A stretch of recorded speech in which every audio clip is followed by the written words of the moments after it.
To customize the front dial to control shutter speed, the rear dial to control aperture, and the wheel to control ISO on your Sony A1, you're going to need to press the menu button, go down to Setup. You're going to choose Operation Customize, and then Custom Dial Set.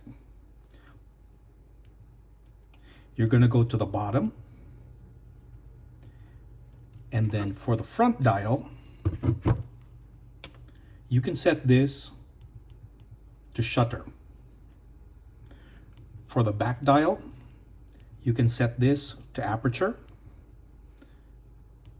And then for the wheel, you can set this to ISO. From here, as you can see now, that controls, the front dial controls shutter speed. The rear dial controls the aperture. And now the wheel controls ISO.